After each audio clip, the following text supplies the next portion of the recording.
When people hear Riot Games, most will instantly think of League of Legends or Valorant. These are Riot's golden eggs, huge player bases, and long lifespans, and they are still thriving today. But not every Riot child gets that same blessing. Among their projects, there was one title once expected to dominate the card game market, even rivaling giants like Hearthstone or Magic, The Gathering. Yet, just a few years after its release, this game went from being hailed as a breath of fresh air to slowly being abandoned by its own creators. Its community shrank, its esports scene vanished, and now it's almost forgotten. The name I'm talking about is Legends of Runeterra. So, what went wrong? Who pushed this promising project into decline? Its competitors, its community, or Riot themselves? Let's explore with Stranger Games in today's video.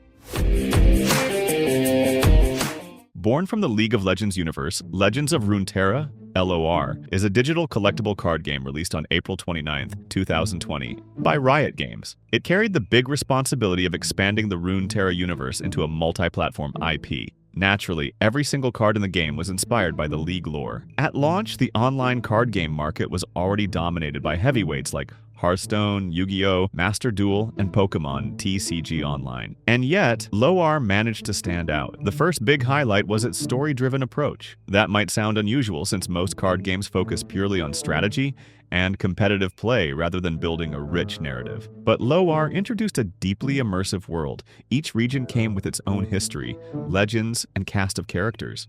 Beyond just reusing existing lore, it expanded Runeterra with new details, even revealing stories that had never appeared in the main game. For League of Legends fans who also love lore, this was an irresistible storytelling feast. Another standout feature was its card collection system. Unlike most card games that rely heavily on loot boxes, LOR allowed players to unlock all cards simply by playing. No need to spend money on randomized packs, you could still build powerful decks just by progressing through the story. For example, if you chose the Shadow Isles faction, you'd gradually unlock all cards from that region as you advanced. On top of that, players received wild cards, special tokens that could be exchanged for any card of the same rarity. The reward system was transparent, generous, and encouraging, making it easy to build your dream deck without swiping a credit card. With deep lore, approachable gameplay, and a truly free-to-play model, LOR quickly won over the community. It even snagged iPad Game of the Year 2020 and was nominated for Best Mobile Game at the Game Awards 2020, clear proof of its quality and potential.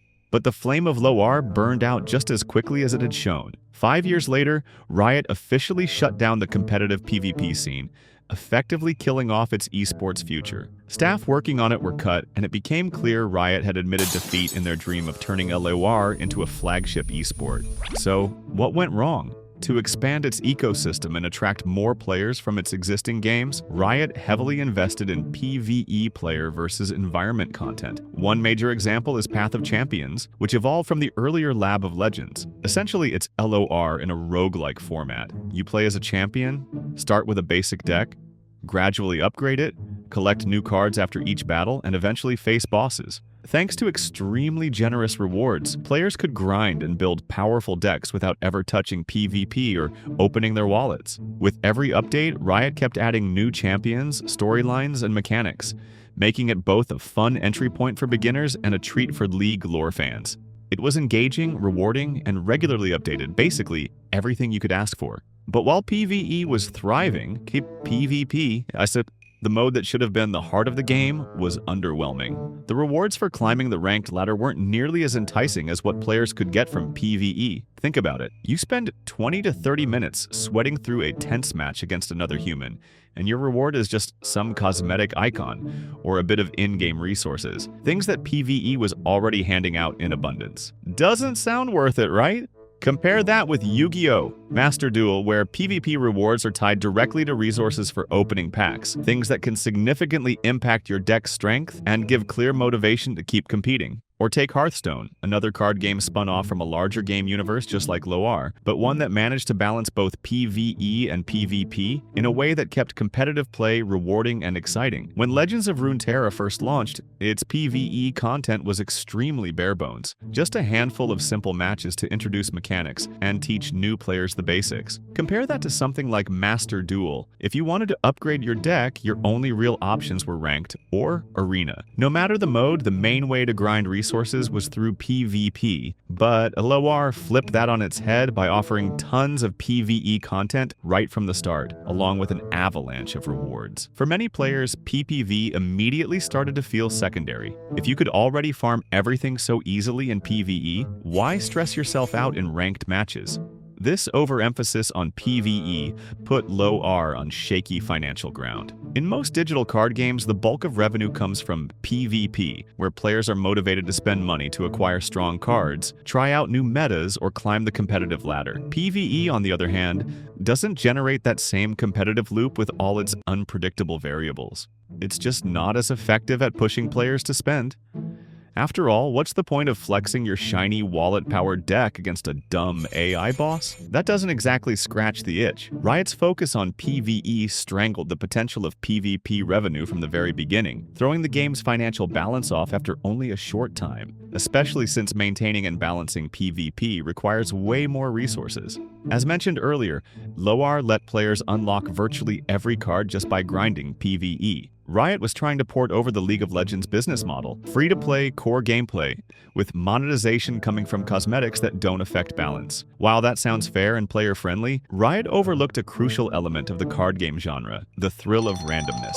That heartbeat-skipping moment when you crack open a pack, the crushing disappointment of a dud pull, the euphoria of snagging a rare card, it's not just short-term excitement, it's what drives long-term engagement. More importantly, it's what makes players open their wallets. Und ein... Wollt ihr mich verarschen? Wollt ihr mich verarschen? Alter, bin ich der glücklichste Mensch im Universum, oder? Was? Was? Was?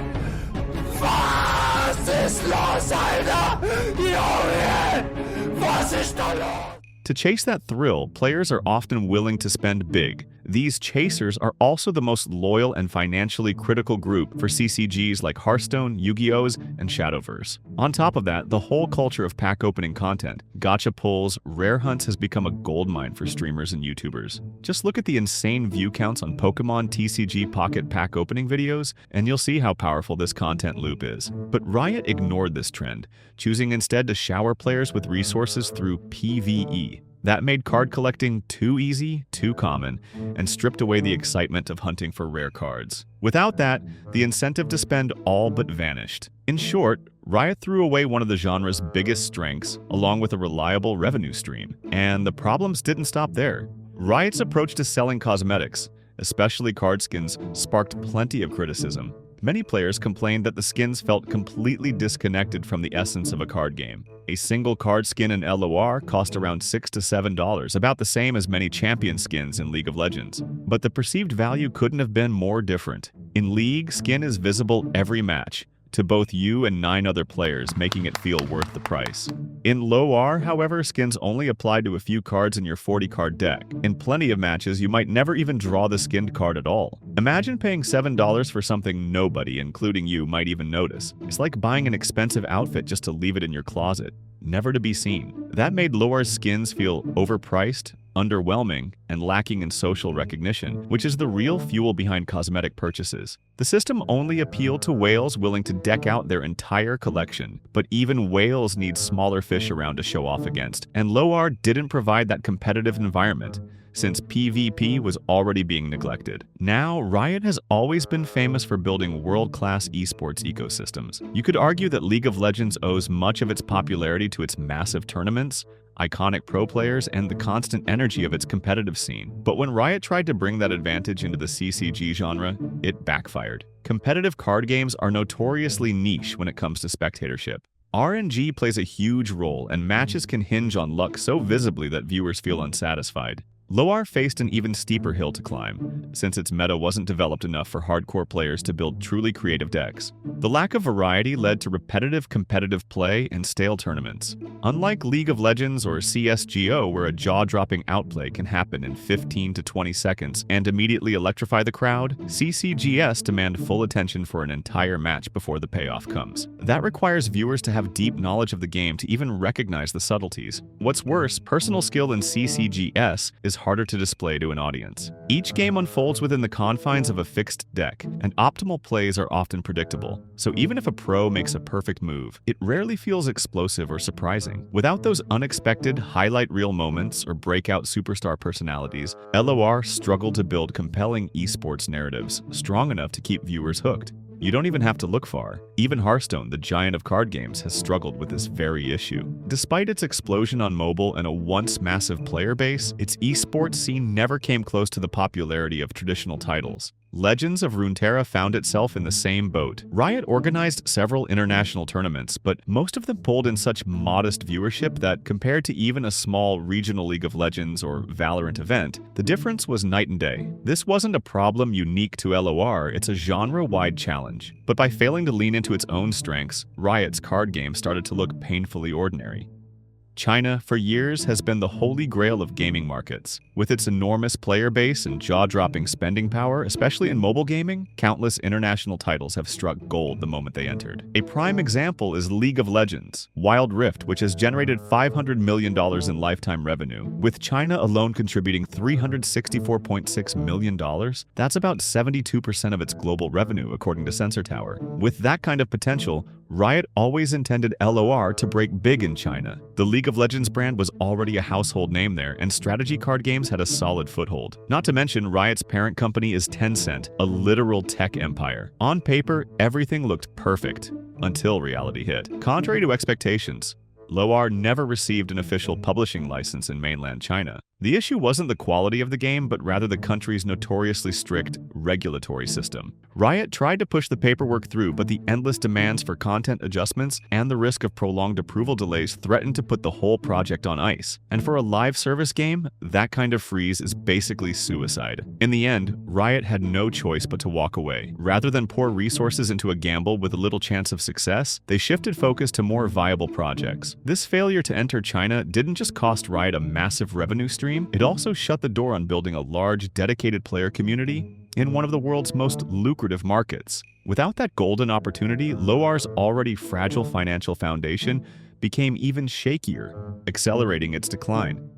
Riot had set high revenue expectations for LOR. This wasn't supposed to be a side project, it was meant to be another cash cow like League or Valorant. But when reality set in and profitability issues became obvious, Riot didn't double down to fix the problems. Instead, they pulled the plug on marketing, slashed budgets, and shifted from offense to defense, leaving LOR to sink or swim in a sea full of sharks. They could have supported it through cross-promotion campaigns or in-game collaborations with League to funnel in more players, but Riot may have been wary of that exact scenario. Promoting LOR too aggressively risked drawing players and money away from their higher-margin titles. In other words, LOR wasn't just low priority, it was treated as a risky investment best avoided. What stung even more for the community was Riot's announcement of a brand new collectible card game set in the Runeterra universe, all while LOR was still barely hanging on. To many, this felt like a death sentence. Riot had chosen to bet on a shinier, more profitable child, leaving the older one to fade away. A game born with sky-high expectations had now become little more than a forgotten shadow in its own house. After a series of missteps and mounting failures, Riot delivered the final blow in 2024. They officially announced the shutdown of LOR's competitive PvP support. At the same time, they laid off a significant number of staff and shuttered Riot Forge.